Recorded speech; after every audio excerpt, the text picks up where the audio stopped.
Maria Luísa Aldim, do CDS.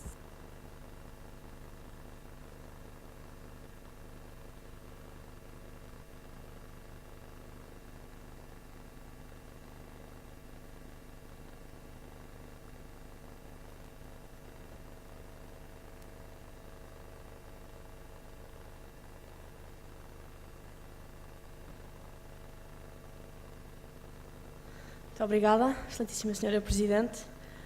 Caro Presidente da Câmara, caros vereadores, caros deputados, nesta segunda ronda de questões ao Executivo Camarário, o CDS coloca 3 questões, e neste caso, mais propriamente, 2 perguntas novas e uma terceira que é repetente, mas que até ao momento não obtivemos ainda qualquer resposta. A primeira questão prende-se com a aplicação e o cumprimento da nova regulamentação relativa à ZER. Ora, a Câmara Municipal acaba de interditar um amplo espaço da cidade à circulação de viaturas anteriores a 96 e 2000, para desta forma reduzir a poluição ambiental. Sendo do conhecimento geral que a Polícia Municipal não tem efetivos suficientes para controlar tamanho de território, que a compra de um sistema de leitura automática de matrículas foi abandonado, queremos saber como é que a Câmara pensa fazer cumprir a lei. Senhor Vereador, antes da fiscalização era imperioso que a Câmara tivesse iniciado este processo com uma campanha de informação e de sensibilização. Como pudemos constatar, a terceira fase foi inaugurada assim, com uma caça à multa. Mas, na última semana, e segundo relatos de vários municípios e da própria comunicação social, esta ação de fiscalização esfumou-se. A pergunta que se impõe agora é: será que percebeu finalmente a Câmara Municipal que é necessária uma ação de sensibilização? Se sim, quais são as ações planeadas para este efeito? Ou então, será que estamos apenas a tentar deixar passar este período inicial de contestação para regressar à ação de caça à multa?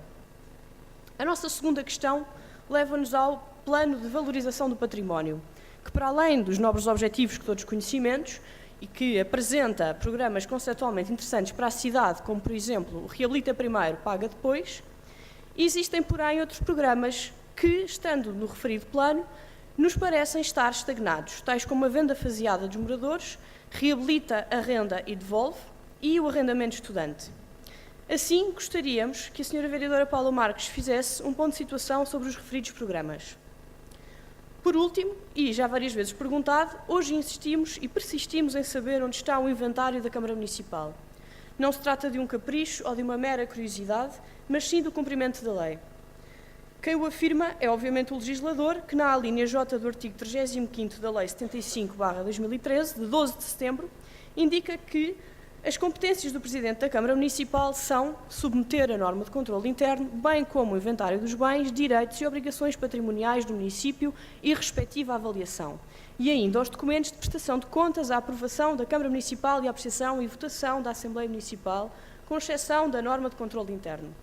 Sr. Presidente, é de esperar que, anos após ter tomado posse, seja mais do que tempo de nos dar a conhecer o atual inventário do património da Câmara Municipal. Será que é na Assembleia Ordinária de abril deste ano que vamos ter conhecimento deste mesmo inventário? Muito obrigada. Muito obrigada, Sra. Deputada. Quem responde? Sr. Presidente, se faz favor. Muito obrigado, Sra. Presidente, Srs. e Srs. Deputados. Já na última reunião tivemos a oportunidade de explicitar os motivos que nos levaram a prosseguir esta terceira fase da introdução da zona de emissões reduzidas.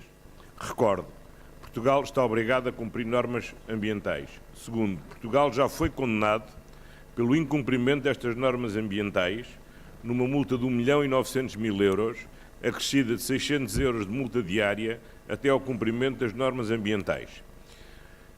Esta decisão já foi tomada e foi tomada de uma forma gradual e visa não a renovação do parque automóvel, mas visa que só possam circular as viaturas que cumpram a norma Euro 3.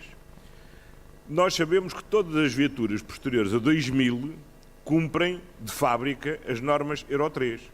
E só nesse sentido se diz que não podem circular viaturas posteriores a 2000. Mas 2000 não é propriamente um número mágico. Todas as viaturas anteriores a 2000 que possam cumprir as normas Euro 3 também podem circular.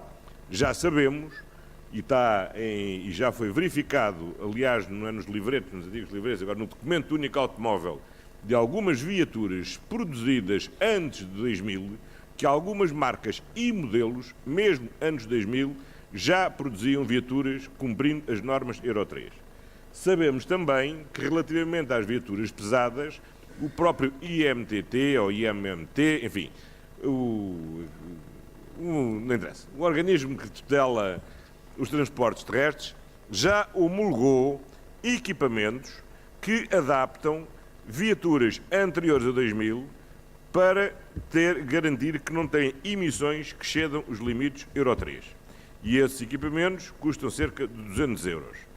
Relativamente às viaturas ligeiras, não há ainda nenhum, ou melhor, já há aparelhos homologados, mas sem que o IMTT tenha homologado os seus resultados. Contudo, nós temos aceite que as viaturas possam circular, desde que acompanhadas da declaração do IMTT e a declaração do fabricante de que, apesar de não estar homologado, cumprem as normas de emissões. Eu não percebi bem qual é o ponto que angustia a senhora deputada. É se temos uma política de caça à multa ou se temos uma política de não caça à multa. Não percebi qual é a crítica. Ou se depende da atitude que tomarmos. Se a polícia estiver na rua a fiscalizar, presumo que critique porque há política de caça à multa. Se a polícia tem uma atitude mais pedagógica ou opta por fazer uma fiscalização não sistemática, mas por amostragem, aí a crítica da senhora deputada é que não estamos a ser suficientemente consequentes na repressão da violação das normas Euro 3. Ora bem, eu creio que é claro para todos que, sendo o objetivo um objetivo de qualidade ambiental, devemos ter uma aproximação tão pedagógica quanto possível, sendo que na pedagogia, como na escola, como na família, há sempre momentos em que, digamos, eu diria que o castigo é um elemento pedagógico necessário e, portanto, deve ser utilizado na estrita medida em que seja necessário para a correta adaptação do comportamento, ou seja, o respeito pelas normas Euro 3. É esta a indicação que transmitimos à Polícia Municipal e creio que a Polícia Municipal o tem cumprido da forma adequada. Como sabe, é também intenção do município equipar-se com câmaras de vigilância que permitam proceder à detecção de matrículas. Já temos autorização, aliás, devida por parte da Comissão de Proteção de Dados e implica um investimento de €500 mil.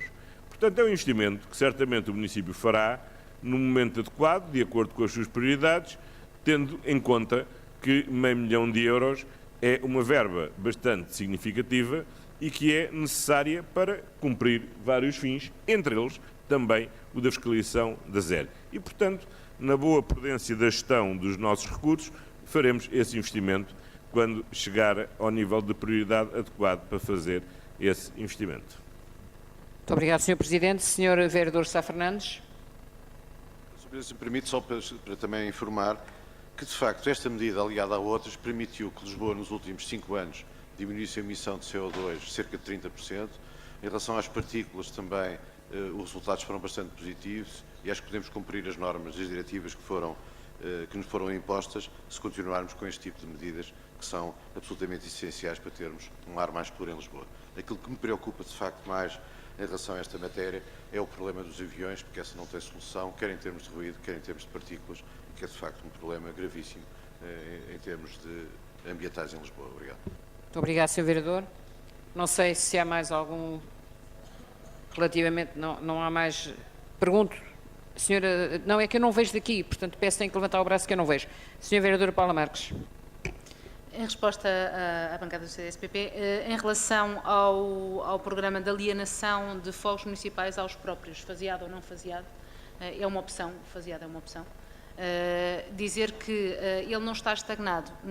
O Executivo decidiu que 2014 e 2015, de facto, não foram postas novas alienações, portanto, não houve novos lotes em alienação, por uma questão de estarmos a avaliar a forma mais estratégica e mais eficaz de podermos continuar com este mecanismo. Por uma razão muito simples.